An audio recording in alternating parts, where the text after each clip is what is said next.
Can I ask my question, James? Yeah, go. You know the one. I know, just do it. Actually, I mean, nuts. Is it a scary I've question? changed my thought. So, No, it's Skylar, I used to try to champion the concept of a 100-year mortgage as a way to help no, with affordability. don't do that. Mm-mm. Well, why not? See, Skylar and I are now best friends. You talk about it privately, we talk about it publicly. This is the Real Estate Insiders Unfiltered podcast. Welcome again to the Real Estate Insiders Unfiltered podcast. I'm your host, James Dwiggins, along with my co-host, Mr. Crazy Economist Keith. I am not an economist. I mean, some of the ideas we floated are. So I just stayed at a Holiday Inn Express last night. That's true. And I saved 50% on my car insurance by switching to Geico. So Keith, tell us about Olsen. our guest. Yeah, Yes. Skylar Olsen, chief economist for Zillow. We had a good conversation. You were loving it. You know I love me an economist, and we recorded this one on August 5th, which was a big move in the financial markets. What a day. So perfect day to have an economist on. We did talk about the real-time market moves on a day that was interesting to be interviewing an economist. Yeah. We asked her for a rate call on January 1st of 2025. We also asked her how many Fed cuts. And then my favorite part of the conversation actually was we talked about housing affordability and some of the challenges that are there and some possible and potential solutions. Really, really smart, really, really interesting conversation. Put it in your ears, kids. You're gonna and by the way, Keith also floated his 100-year mortgage, and you have to watch her reaction to it. Yeah, it's pretty funny. So she had an just let him look. She had an extreme reaction. That's all I was going to say. That's you true. will enjoy it. Yeah. Put it in your ears. Skylar, welcome to the podcast. We are excited to have you on a very special day today. Yeah. Thanks for scheduling the start of the recession for the day we're recording our pod. Better knock on wood with that R word. Yeah, I know. We'll talk more about that later. But just for context, today we're recording this on August 5th, which is a fun day in the stock market. We'll get to more of that later, but keep going, James. It was Keith and I were texting this morning, and I was like, it feels weird to be cheering on. No, it doesn't. All the stuff that's happening. So I'm like, please bring rates down. Please bring rates down. Yeah. So no, I know it's like waiting for good, bad news. You're like, oh, is this the good, bad news? Or is this bad news? How good or bad? What's the level we're at? Yeah. And so my response was, real estate's always been pretty bipolar. This is just another example of that. So that's actually what he wrote. I was like, that's a good comment. Keith always just keeps my brain clear. So, all right, Skylar, let's jump in because we do want to ask you a lot of questions, and you're the expert and on a great day to be talking about this stuff. But first, we'll go through a few things. Just give the viewers and listeners quick background, who you are, where you started in your career, how you got to the position you are today, and then we'll go to a few rapid fires. We'll start with those. Yeah, sure. All right. I am Skylar Olsen. I am currently the chief economist at Zillow. Started my career, I got permanent head damage, which is what I affectionately call my PhD at the University of Washington. And then Zillow rescued me from academia. And that was because, I got to play with an incredible data set and bring a lot of complexity down to simplicity for real people to use. And I think that's kind of my personal flavor I've generated too across, the following decade has been, how do you be the Bill Nye the Science Guy of housing economics, or kind of really translate that humanity and what we can find out from Zillow's data sets so that people can kind of navigate and make better decisions. So it's been a long time that I've been playing in data and talking to people about it. And, and then that brings me talking to you guys. So, you've been at Zillow since 2012, is that right? Yeah. I popped out for a couple of years, to earn my hustle in smaller prop tech, but it's been a long Zillow career. Yeah. And back again. What's the biggest change, or how has it evolved? I mean, that's 20. Oh yeah. That's a long time, right? Absolutely. And when I joined Zillow, we were 300 and change people, and the analytics team, was 15, and you were always a team of one. When you're at a small prop tech and you're kind of building, you're the everything. I did marketing analytics. I did, the kind of market analysis, comms, insight work I do now. You just do all these different things. And I still wear so many hats today. But we have, I mean, the analytics teams across Zillow, I mean, they're varied, they're vast, they're deep. There's 3D, generative AI, 3D home tour teams. There's obviously the Zestimate guys are, still alive and kicking, and gals, of course. And, but it's a totally different ballgame. We've got new marketplaces, before it was just, hey, these are these real estate listings and here's the Zestimate.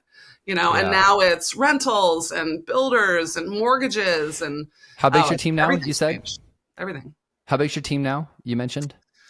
Well, there's various econ teams at Zillow, that do different things. So, right. but the people that do kind of the outward facing synthesizing work that you would see in the headlines, right. Zillow says, that kind of stuff is actually a really small and scrappy team backed by a lot of other analytics teams. We're just the ones that kind of the synthesizers that kind of take in what everyone else does. And I work very closely with 4 other scientists to do that work. But as I said, there are so many scientists that we harvest the work that they then do, and we're kind of at the end of it. You can kind of think of my job in some ways as Zillow data drops at the beginning of every month, like it just did over the weekend. And then today, after I'm done with you guys, I'm going to go and just steep in it. It's just going to wash over me. And, a lot of data interactives are going to be updated, and we're going to look at them, and we're going to try and figure out what that story is. And then we're going to try and figure out who needs to know it. So what are the videos we're going to make for page, and what are we going to do for this or that? You and Keith having a cocktail, would be for me. Please. And I say this lovingly to both of you, one of the most boring conversations I probably would ever have in my life. Good, because we don't want you there. You'll screw it up. Hey, just on that subject, real quick, for everybody under 30 who's not going to know, what is that over your right shoulder? Over your right shoulder? Have you ever heard of the Dewey Decimal System? I have. So you would have found this in libraries.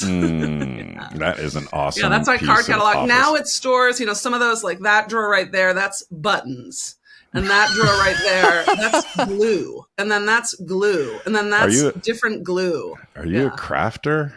A little bit. I have 2 little girls. Oh, okay. Yeah. And actually, a lot of these other drawers are Magic the Gathering cards, and that's my husband's fault. Wow, that's exactly why you two can have. Keith, you want that cocktail still? I do. All right, let's get to the rapid fire. Yeah. Let's get to the rapid fire. Go, so, favorite book or podcast this year or ever or recently, whatever. Just what is a book or podcast that you really I'd say favorite podcast. I'm going to be inspired by the kids. Wow in the World, science podcast for kids. Okay. My girls are 6 and 8. They asked for it, and I am willing to listen to it, which is also a really hard good to find. Not easy to find. Not easy to find. Absolutely. And also trying to keep, because I know we're going to get into, the art recession talk and mortgage and like heavier stuff. I'm going to say my favorite book, Pride and Prejudice. You can tell I've read it, in the bath millions of times. It's like the book that's always falling apart. And it's my personal Prozac. I read it and I get calm, So personal Prozac. That's good. All right. Last question. If you could have lunch with one person, current or historical, who would it be and why? Oh, definitely Ruth Bader Ginsburg. Oh, that's a good one. Just an incredible, inspirational feminist. I have a quote on my wall right here, a picture of her, and it says, "Fight for the things you care about, but do it in a way that will lead others to join you." And I think as a leader, that's who I want to be, let's go, and have everyone just follow me. Wouldn't that be great? Instead of do this, do that, she was inspirational. What I find most interesting about her was the thing that all Americans could pay close attention to was her best friend was Justice Alito, and they couldn't be further from each other on politics and views of the world, but they were best friends.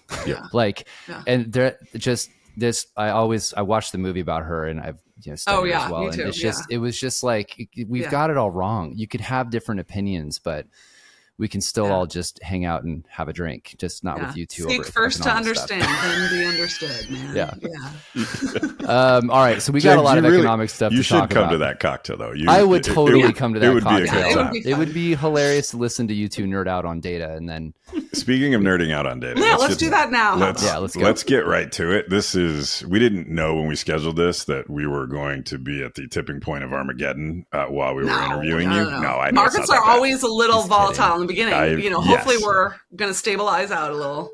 But we've seen big-ish move Friday, bigger move today, down over 900 points at one point. Since we have you in real time, just react to the market movements today. What are your thoughts? Hold on. I think I think that is, as an economist, an early, a normal reaction whenever you see, the animal spirits take hold and, you have that kind of first moment of shock. We did get a jobs report that showed unexpectedly soft. And that's the bad news that we've sort of been waiting for, right. To make sure or have confidence that inflation will come down. And that's, very painful for our budgets. And so in some ways that was, good news, but I think how soft it was freaked people out. And so there's some real reasons to expect, more, economic softness than we had before we saw that report. And so it's reasonable to think, I'm now more confident then that the Fed will cut rates. And, that kind of confidence has made it so that a lot of interest rates have started coming down as you got that flight to safety. So that's why that's that good news. Part of bad news is that in the housing market, we have most certainly been waiting for that interest rate to come down. And that can be what makes housing counter-cyclical, right? So that's the hold on part of a housing economist, to say, when we get that kind of general economy shock within the housing market, just like take a breath, because it might not, it's so weird to say, but it might not spell such a bad thing for our industry. Because we've been in the bad part. We don't want a bad recession. No one does. Knock on wood. Knock on wood. Yeah. Right. Yeah. But we've been in one. Real estate's been in our, I don't know, we don't have to toss around the R word if we don't want to, because technically it's not a recession. But I mean, real estate's been struggling for 2 years now, right? Yeah. And because of rates being so high and a lot of other things. So we've been, like you said, we've been waiting for the jobs market to break in some way. We hope it doesn't break too hard, right? But this was the last indicator that we needed to see to start to see some significant rate moves, which is happening, right? Yeah. And because the interest, what we're talking about, and when we say housing wasn't in a recession, recessions, when we define it with a big general economy, is a lack of activity. So housing was going through, we are going currently, even still, right? Much fewer homes are coming on the market every month. Even when we were in this kind of solid jobs, we're still growing, just because of that interest rate lock-in, right? To have suddenly had rates go from 3 to 6.5 to 7, now back down to 6.5, that kind of still elevated above where it was. We have large chunks of existing owners have such an affordability advantage from such a low interest rate. They don't want to pop out and move. Our numbers, show that is that part of it, right? Owners are slowly unlocking, slowly coming back, but the process is so slow. This, right? Mortgage rates coming down currently. Last I looked from Mortgage News Daily, they're like 6.4. That's the daily more volatile numbers. But, they could come down further, or, I think we stabilize out a little bit, but, say it's in the low 6s moving forward, that could return kind of more interest and activity. It's certainly going to be a relief for buyers. That's for sure. Right. Sure. Yeah. But the sort of the market dynamics haven't shifted from a housing perspective. There's still massive pent up demand. Yeah. There's still an undersupply, depending upon what source you're looking at, but there's an undersupply.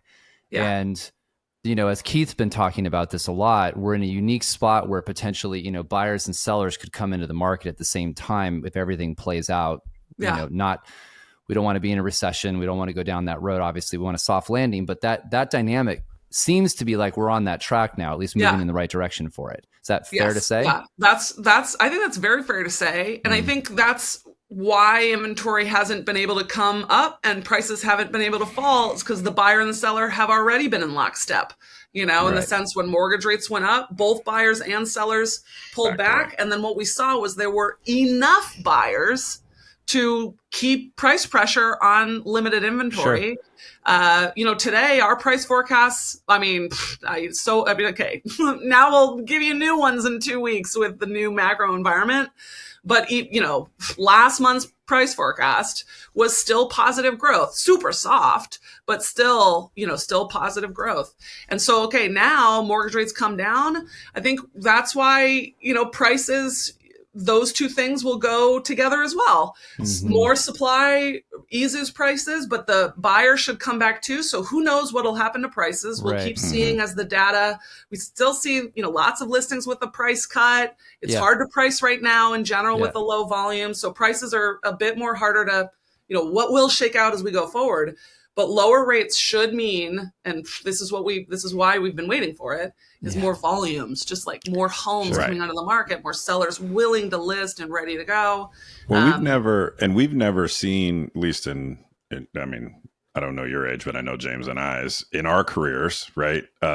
This effect, probably the 70s was the last time that you saw some sort of downward pressure on rates like this. Yes. And we've never had a market where a rate move means buyers and sellers sort of move in or flood into the marketplace. So it'll be some uncharted water in a good way, I think. And we've had some uncharted water in the rough way.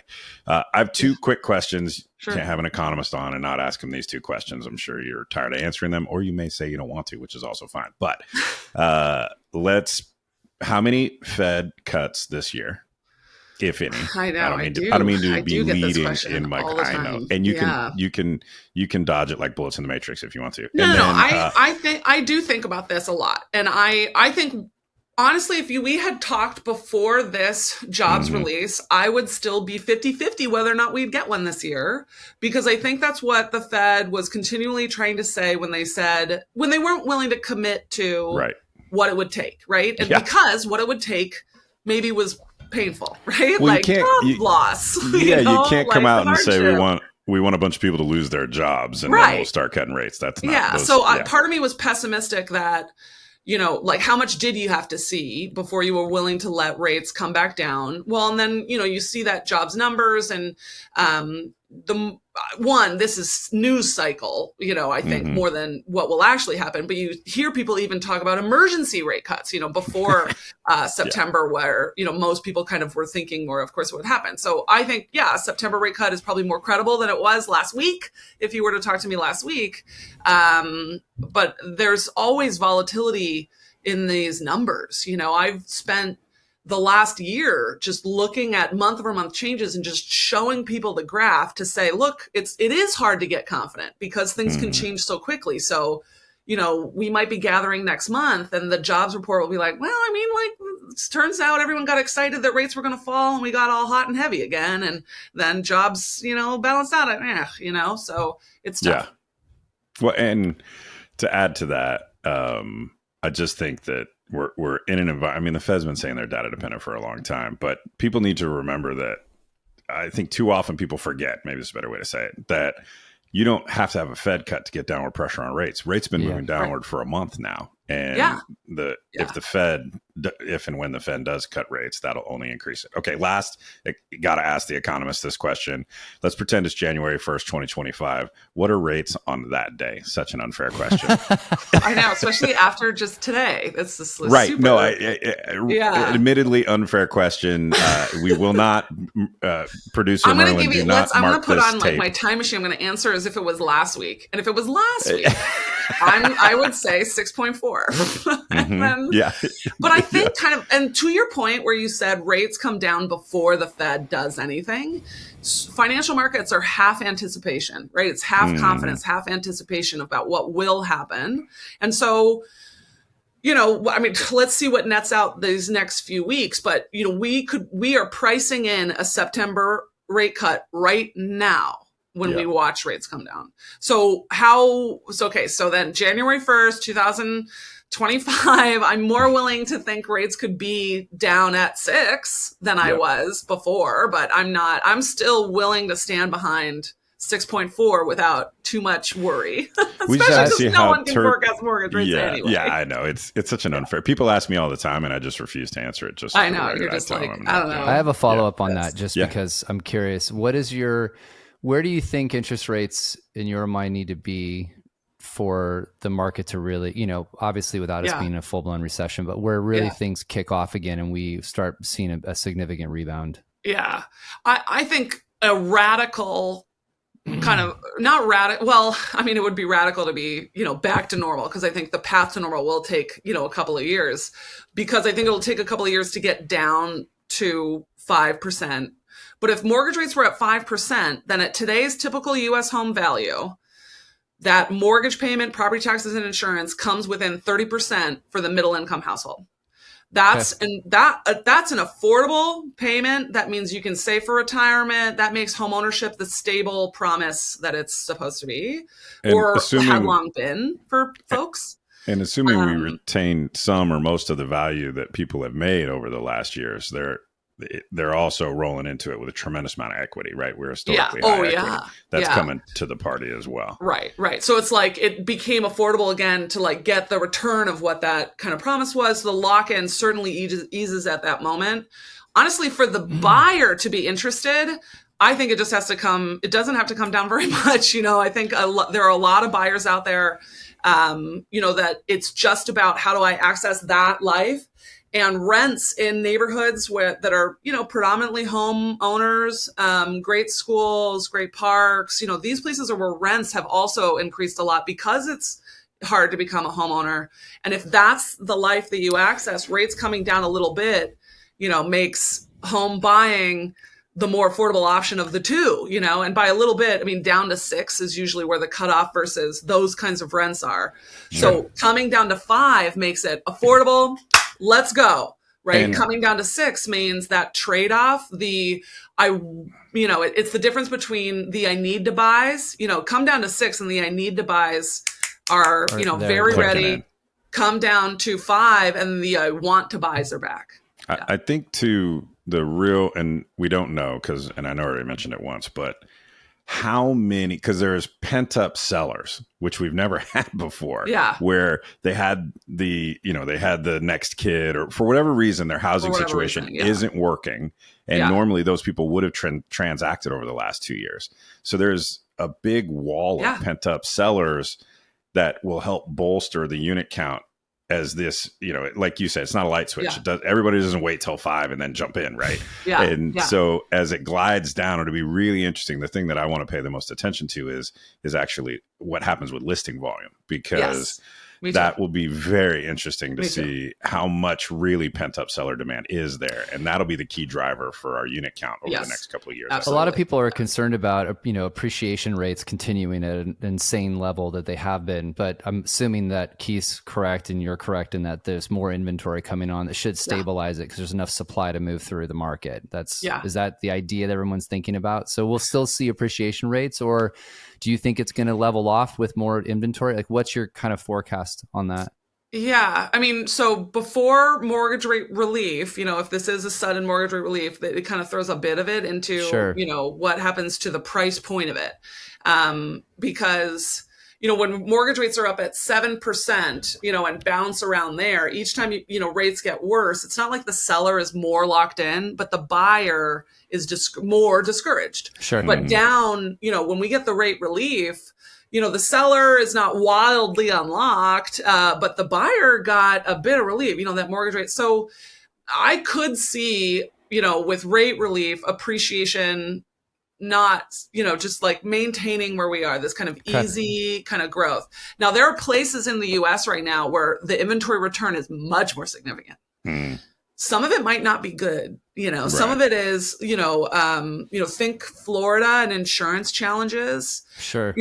That challenge hits folks that are on fixed incomes harder. So it could be an opportunity, these could be homes that could be affordable to someone starting their career, right? And that's great inventory. But if it's in areas that, it's hard to get insured, extremely prohibitively to be insured, that's, not too much of a relief for that price, because it's not real good, viable supply as much as you would want. And then there are places where we're just doing a good job building, and you see that price relief. So think Austin's, think your Dallas, a lot of areas in the South, where some of the relief too could be market clapback. You just went a little bit too hot and heavy too far. Yeah. And then, but remote work is alive and well. So these places will continue to stabilize. I don't think a lot of people that went to Boise will thrive in Boise and they can stay in Boise. But Boise did go probably a little bit too hot for a second there. So there's examples where prices will continue to ease or fall even, but at a national level, I think we're just kind of chugging along. Just soft. I want to pin that in the hyper local nature of residential real estate, because it's not even MSA. No, it can be block to block, right? So I think too often economic nerds. Well, I'm a nerd. You're an economic genius. You actually have a PhD. I just read a lot. I just work really hard. No. Yeah. But we like talking about this sort of stuff. Yeah. But the reality is, the boots on the ground residential real estate professional is the one who has the most insight and the most intimate knowledge of exactly what's going on and what's going on where. I actually have great nerd housing numbers to kind of even show that, right? Really? Okay, so homes that went pending in June, like they accepted a contract, so the seller accepted a contract on those homes. The typical listing of that went pending was only on the market for 15 days. Just 15 days. Despite these high mortgage rates, all of that, right? Those homes were only on the market for 15 days. If you showed up to Zillow, the typical home that you just see, that in that sea of homes that you see, the typical home there has been on the market for 42 days. Okay, so some of those homes are going to go in 15, man. Like some of those homes are well priced. Right. Some of those homes are well marketed. They've got the 3D home tours or the, Zillow's, showcase, touch and flavor or whatever. They're just well managed by good agents and they go fast. And some of it can just be like it was in that one neighborhood that never gets a home. But it is so hard to price and navigate housing right now because of how, just honestly all these changes. But if you don't see a lot of evidence, you got to go on past wisdom, you got to go on all sorts of things that make a good agent more valuable than ever. So I have a question. I'm just because I was having this conversation with some investment bankers over the weekend, which I don't normally hang out with, by the way. Oh, okay. They were like, most of them are they're okay, good people. Well, we'll just leave it at that. So we were having an argument over rate cuts. I'm in the camp of 50 basis point cut in September and maybe a second after the election. They were like, no way. They were like, no, not happening. And so we got into this sort of thing. We've all been kind of doing bets about what we think it would be. Just on record. Did you text them this morning? Yeah, I know. I was literally going to be like, and yeah, it's why you work at Wells Fargo. Anyways, so it's a joke. What are you thinking? Like, do you think that we could see a 50 basis point cut? Do you think they might get more aggressive if the news keeps coming out like this? Yeah, I think certainly if the news keeps coming out like that. This Fed continually says we are a data-driven Fed. So I think they, part of seeing then those worse than expected numbers is, if they're a data-driven Fed, like Fed follow through. So 50 base cut September does not seem wild. But I think you would have to see it continue in the numbers. And if you did see it turn about a bit, you go back again and they would say that. This Fed is also slow. I don't mean that as a judgment. I mean that as a or statement cautious. of fact. I think they like the word cautious. Yeah, I like the word slow. But they were slow to start the rate hikes. Then once they started, they hammered down, right? I think they're going to be slow to start the rate cuts. But once they start, I mean, if you're trying to read the tea leaves, right, that's how they approached raising them. I assume that they'll take a comparable approach in reducing them. we'll see. Yeah. Keith, talk to us about affordability. I know this is a big this one is near about. and dear to my heart. I think it's interesting. You start to think, what is like the next problem for residential real estate, or the next thing. Sometimes people ask me what I do. I say I get paid to worry. And one of the things that I wow, worry that hit about, real for me. That was... yeah, right. You're welcome to borrow that. Wow. Affordability, I think, is the largest not discussed problem in residential real estate.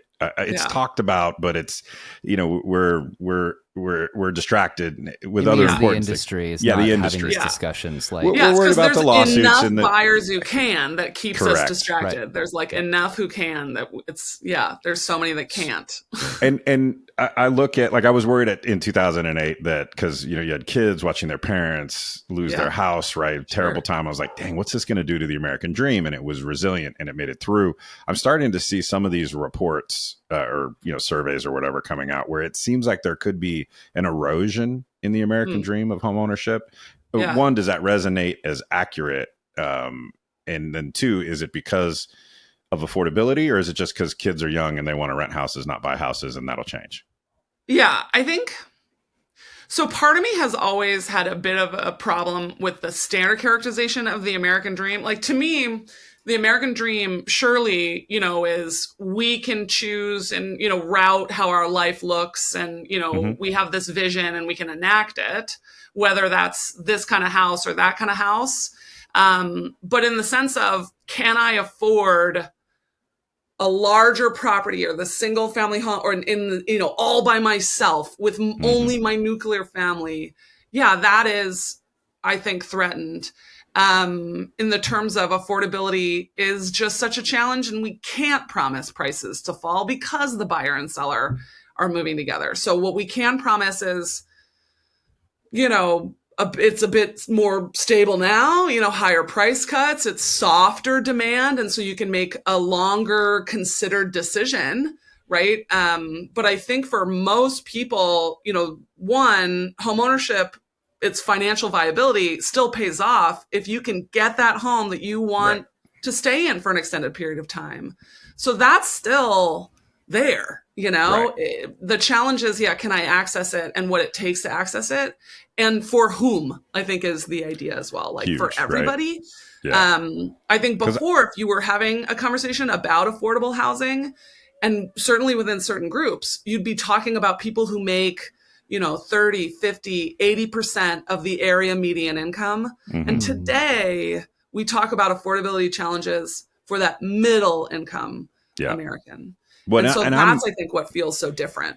But I'm most focused on the first-time home buyer, truly, because I call it the American dream. Fine, I don't love that phrase either. What it really is wealth creation. Buying a home is the largest wealth creation event that most people ever have.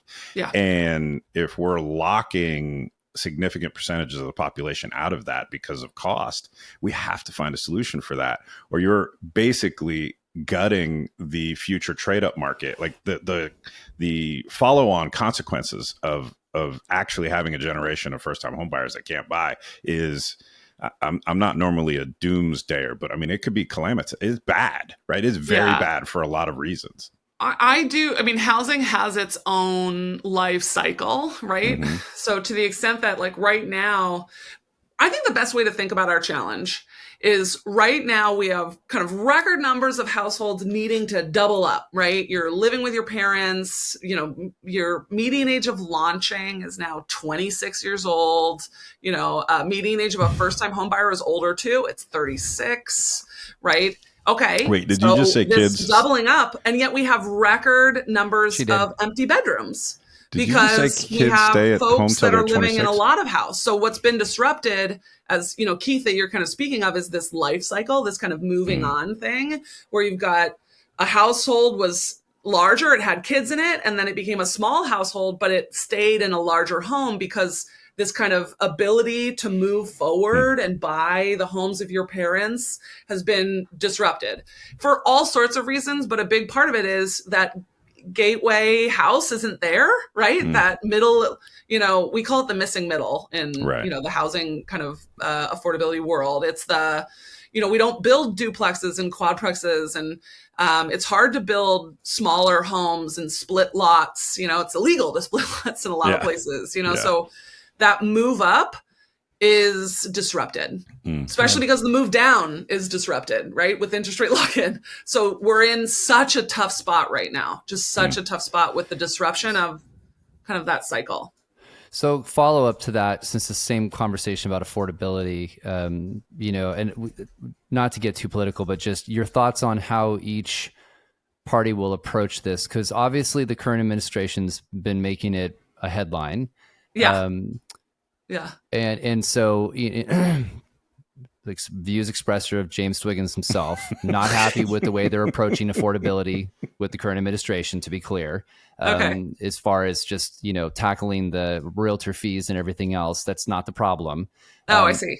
So for clarity, but how do you think the part, if it's a Harris campaign or Harris presidency, how do you think that she'll approach that? If it's a Trump presidency, how do you think he'll approach that? Just thoughts. Yeah, this is one of those times where I'm not the expert You're like, on that space. I mean, as an economist, I think that's a very different role or person than a politician, right? You have to walk.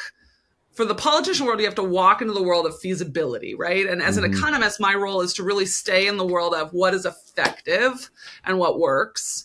And so what I want to see are policies that tackle additional supply, the ones that make it easier to build, increase the, federal incentives to reduce local restrictions, right?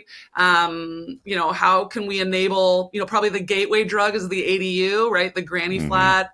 Let homeowners build a unit in their backyard, but over time, more and more gentle density, and these communities can change. Infrastructure investments, right? Which has to come first, the sewer or the house? Right. They both need to be there. So those kinds of efforts are the things I think as an economist I talk about all the time. Supply is the long run solution to affordability. A lot of the other things, handle the emergency, right? Like the $10,000, first time home buyer tax credit that kind of handles the, how do you help this person that just really needs that extra edge to get in the door? But it's just a drop in the bucket moment. We need that long run supply element. Can I ask my question, James? Yeah, go. You know the one. I know, just do it. Actually, nuts. Is it a scary I've question? changed my thought. So, no, it's Skylar, I used to try to champion the concept of a 100-year mortgage as a way to help with affordability. Don't do that. Well, why not? See? Too much Skylar time. and I are now best friends. Huh? It's like over-insuring. In some ways, the 30-year fixed rate loan is you can't undo it once, that dies Sure in you cast. can. But The first mortgage that was ever made was a 5-year, 50% down. Then all of a sudden we got to 30-year and 20% down, however long ago, and we haven't changed price it since. growth enablement, man. Right. It's an important tool now. And they released the 40-year. You saw they kind of but it's priced they'll such insure that no a one. 40-year one. But what it does is it reduces the benefit of leverage, right? It reduces the So here's my new one. Potential. See what you think of this one, then we'll move on. I know, James. Okay. Sorry. Okay, it's a 45-year mortgage. Okay, hold on. Okay, but the first 15 years are interest only. That way. You've got enough runway, regardless of movements. Usually it's cyclical, max a decade. So you've got price stability from a payment standpoint for 15 years. You still, if you have a negative move, you can ride it out, and then we don't have to go all the way to 100 years. What about that one? You like that one better? I don't know. So I don't think I do. I think the challenge, and James, we'll get back to you in a second. I just think the challenge that is ahead of us when we kind of design these different kind of options, right, is you trade off affordability. So when I have a 40-year fixed rate loan, I get more affordable, so I have financial stability, but I sacrifice the investment potential, right? And maybe that's what a lot of our solutions have to be now, right? Like even some probably the more radical ones that you see out there in prop tech are like co-investment, where I have 10%, someone else will have 10%. We now share the housing equity. So we share the upside, we share the downside, and that's how we enable it. So there's a lot of that going on. Like I'll give up a little bit of the investment potential in order to access, because that's one where it's just like you couldn't even access it in the first place. Or I trade off some of the investment to get more stability with a smaller affordable payment. So there are a lot of creative solutions out there. I agree on the supply side. And we wouldn't have to get so complex. I agree, but do you know how hard it's going to be to actually get more supply? Like, it's going to be very hard. Honestly, that's why I made the joke. The ADU is the gateway drug. Have you seen what's happening in California? That's the name of a book, by the way, now. Yeah. That's literally the name of a book. That's going to be, that's the name of the book. The ADU is the gateway drug. I think it's exciting. I want to ask one question because we've only got a little bit of time left. I just, because we have an economist on, I've wanted to ask this. We had Ivy Zellman on our podcast many, many months ago. Oh, yeah. And she's amazing. And she's amazing. Shout out Ivy. I love you. Yeah, shout out Ivy. So she was the only person we've spoke to that says we have a housing oversupply. Based upon time, for context, that if you look at household formation, population and you look demographics, at the population demographics, and you look at the supply that we have and what's continuing, that based upon household formation, we're gonna hit a top, and then there'll be an oversupply down the line. To be clear, this is down the line. But, down the line. So, do you agree? Like, I both agree and disagree. Okay. I acknowledge that there is a silver tsunami element here where, we have a large generation and a smaller generations coming up. But there's two ideas. One is, over this past 6 months ago, I think the Congressional Budget Office released new, immigration numbers, right? Like people want to come to this country I don't worry about a low birth rate as much, right? There's not a lot of moments where I think to myself, we don't have housing that, we've created housing that people don't want, right? Except for the sense of where it is located. It could be in the wrong place. That's the other thing that sometimes makes we have all this homes, but these homes won't be in the right place. The other thing about them is they're going to be old. They're very old homes, right? And they're going to take a lot. I was like, we talking about the silver tsunami or the homes? I know. Yeah. I get a little generational wars about it. I know. But the physical structures of the homes, right, are, the typical home in the U.S. is like over 50 years old. It has different building standards. Certainly not in a new, warmer world, so there's going to be a lot that needs to be done to these houses. So I don't know that it'll feel like being oversupplied. I don't know that's what it'll feel like. To be fair to Ivy, she does state that the solution, one of the key factors to solving it, is immigration and allowing our country population to grow by bringing more people here. Yeah. I guess James, I just have faith that it will. Since I have dominated this conversation because I love me an economist, why don't you let's twist it and you ask the final question today. Okay. Yeah. So we ask all of our guests one final question because our audience tends to be real estate practitioners from all over the US. So if you were an agent or brokerage, what's the one thing you would implement today to help their business? Oh yeah, check out my videos and my dashboards, man. No, so remember we will link to that. I'm the data woman at Zillow. Okay, so if you go to Zillow.com/research, that is my home base. Honestly, that might be a wonky place, but check out dashboards, and there you'll see a lot of our data that we put forward to reset the buyer and seller and owner expectations about what it's going to feel like when they shop. Love it. Our home price is falling, right? There are so many misconceptions that your customers have when they come to you. Using data tools is a great way to make yourself seem like an expert. Let us be the data wonk, right? So that you show that you're staying on top of an ever-changing market. That, I guess, would be my selfish plug. I love it. Of course, I think everyone should be more data savvy. They should, and they need to be in this new world. You need to, be not just the professional that helps market and sells a house, but understand the market dynamics. I think it's a great thing. We'll put that in the show notes for everybody to go to as well. Skylar, thank you so much for being here today. I'm sure your phone's been blowing up nonstop with everything that's going on. I know. Yeah. Now that we're going to have to handle the R word real hardcore. Yeah. I'm going to be knocking on wood all day. Well, at least the R word isn't realtor in the headline. So for now once. Be read for once. So we're happy to pass that off to your department. Yes. And we can take it. We're ready. Yeah. We're always ready. Us dismal scientists, we're just like, let's do this. Well, we appreciate you being here. We'll have to have you back again next year, and we'll talk about where things ended up and if you and Keith's predictions were correct. Okay, perfect. Thank you. Yeah, hold us to it. Yeah, definitely. Great to see you, Skylar. Thank you. Yeah, nice to see you too. Bye. Bye. It's our job to say out loud what everybody's only thinking to themselves. It's your job to subscribe to this podcast so you never miss an episode.